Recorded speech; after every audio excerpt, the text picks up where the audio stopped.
Sudah siapkah dia? Ya. Jangan kepingin melihat kalau belum siap. Jangan kepingin melihat kalau tidak mau menanggung risiko. Karena ini bukan pertunjukan. Ini bukan permainan sirkus.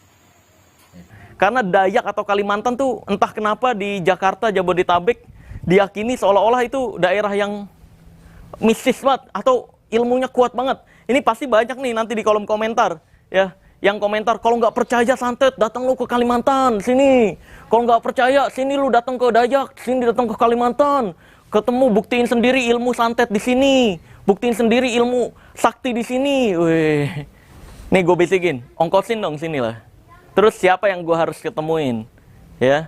Kalau gue nggak bisa ngebongkar keajaiban atau kesaktian yang dipraktekkan orang sana yang mau membuktikan, ongkos yang lu kasih ke gue kali 10 kali lipat. Gue balikin 10 kali lipat. Sih, kalau gue mah selalu berani. Jangan cuma nantang-nantang doang. Arahin, dukun siapa yang mau pembuktian sama ilmu merah, punya kesaktiannya apa, ongkosin gue ke sana. Kita lihat langsung, lu juga ikut. Ya. Ketika terbongkar, si dukun harus mengakui diri sebagai penipu. Dan lu yang ngebawa gue ke sana juga harus mengakui kamu gampang ditipu. Selesai. Kalau gue nggak bisa ngebongkar triknya atau keajaibannya, ongkos yang kamu kasih gue ganti 10 kali lipat. Jadi nggak ada hubungannya Ibu Ida Dayak dengan kesaktian, dengan keajaiban, dengan goib-goiban, mistis-mistisan, apapun itu, spiritualilan nggak ada. Pada hari ini, buat teman-teman semua atau saudaraku di mana saja berada, karena banyak pertanyaan yang harus ditanggapi.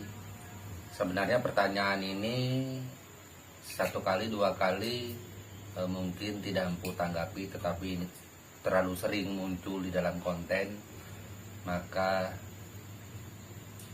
aku coba menanggapi atau menjelaskannya. Pertanyaannya yaitu tentang masalah kesaktian Dayak yang sesungguhnya. Wah, didengar ngeri juga ya. Padahal kita Dayak ini nggak ada yang sakti terkecuali keadaan terdesak seperti itu. Oke, aku akan menjelaskannya. Jadi sebenarnya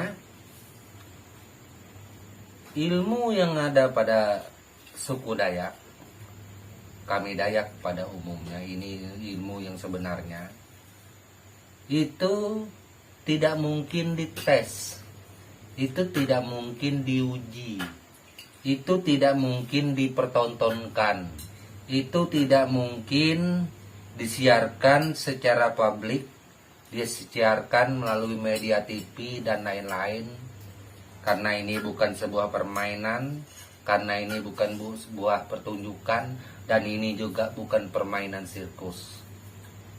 Nah itu. Nah ini satu penjelasan yang mungkin saudara kita bingung. Yang namanya kebal, apapun posisinya kan pasti kebal. Kan seperti itu pikiran dari saudara kita yang lain. Sebenarnya kalau ilmu kita Dayak tidak seperti itu, enggak. Gitu. Jadi yang ada pada kami Dayak itu ini akan menjadi kenyataan, ini akan menjadi wujud ketika ada sebuah peristiwa, ketika ada suatu masalah, ketika dalam keadaan terjepit. Sumpamanya kayak saya sudah berusaha baik sama orang, tidak mengganggu orang, itu tiba-tiba sumpamanya dibacok orang segala macam, maka ini akan refleks, akan muncul itu dengan seketika. Atau sumpamanya ini dengan jalan terpaksa, orang memaksa kita dengan cara apapun harus kita tunjukkan, karena ini juga sebuah tantangan kalau seperti itu. Kalau memang harus kita tunjukkan, ya kita tunjukkan. Memang kalau kita bicara seumpamanya dari sisi agama segala macam, mohon maaf mungkin ini dianggap bertentangan, ini mungkin dianggap berhala, mungkin ini dianggap menyembah setan, mungkin ini dianggap aliran iblis dan lain-lain. Tapi kita tidak bicara masalah agama. Kita bicara ini masalah sebuah kebudayaan, sebuah tradisi, sebuah kearifan lokal. Kearifan lokal ini ada yang tetap kita pertahankan, ada yang kita tinggalkan karena tidak menyesuaikan dengan keadaan zaman. Seperti zaman dulu, menggal kepala, kayau, potong kepala, itu kita tinggalkan karena tradisi zaman sekarang ini nggak boleh. Kita sudah bersatu, kita sudah berbangsa, yaitu bangsa Indonesia.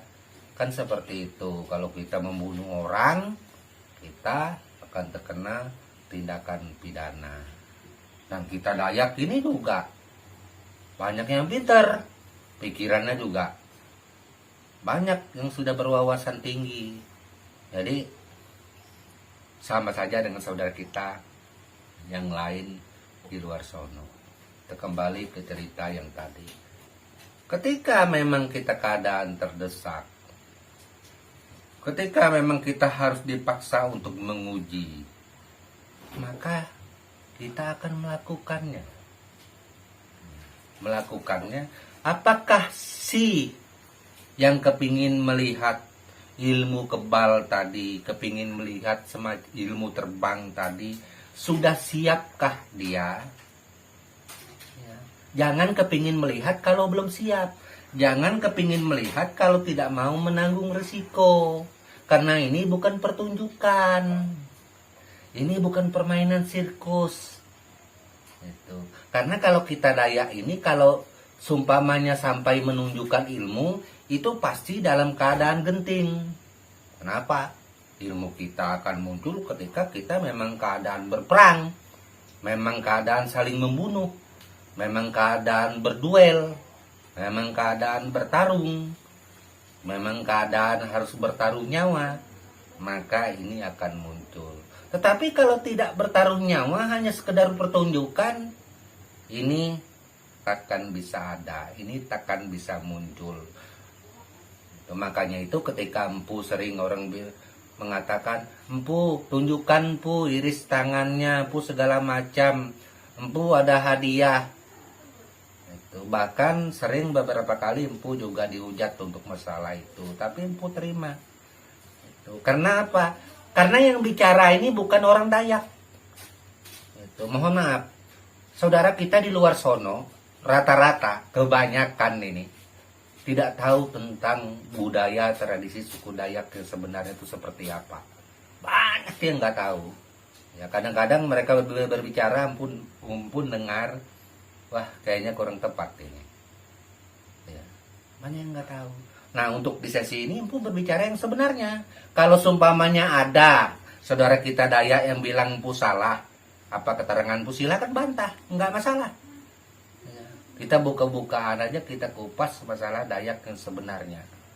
Ini cerita. Ini adalah bagian dari budaya yang sebenarnya ada beberapa bagian yang memang kita tinggalkan. Karena tidak menyesuaikan dengan keadaan zaman yang sudah kita saat ini adalah NKRI. Salah satu kayau tadi, menggal kepala. Salah satu lagi tradisi. Yang mungkin saya bingung menjelaskannya di dalam bahasa Indonesia, maka itu saya bilang mandau terbang. Sebenarnya bukan mandau terbang, ada bahasa di dalam bahasa kami tersendiri seperti untuk menyebutkan hal tersebut. Agak susah kalau saya menyebutkan dalam bahasa saya, saudaraku nggak ngerti. Jadi kita ambil kedekatan, ambil persamaan yang mudah orang mengerti. Nah seperti itu. Jadi untuk meritual sebuah mandau terbang segala macam, kepingin melihat, boleh. Boleh. Tapi ini nggak main-main. Siap nggak? Karena ini membutuhkan darah manusia yang memang harus kena bunuh. Bukan darah manusia dari Palang Merah Indonesia. Kemarin kan ada yang ngomong, darah dari Palang Merah Indonesia juga ada, empu bisa dibeli untuk kita buktikan. Nggak bisa begitu, karena aturan kita turun-menurun dari zaman leluhur, harus kepala orang yang dipenggal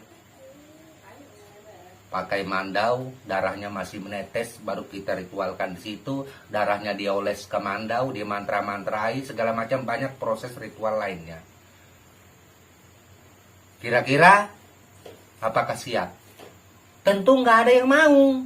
Oh, saya mau, empu, sumpamanya saya pertaruhkan nyawa saya biar masyarakat Indonesia melihat. Boleh, silakan komentar di bawah sini, yang mau silakan. Dan mungkin kalau memang ada yang mau, ya kalau bisa kita tanda tangan memang itu dari kepolisian dan lain-lain bahwa ini tidak ada tuntutan pidana. Itu kan kepingin lihat. Tapi Empu kalau seperti itu saya tidak melihat. Ya nanti itu kalau sumpamanya kami yang lain ini mati, meninggal juga, nanti di akhirat kami kasih kabar. Itu penjelasannya seperti ini, bahwa tadi mandaunya sudah terbang, kan seperti itu. Nah ini sebagai gambaran kenapa Empu sangat menolak sekali hal itu dilakukan.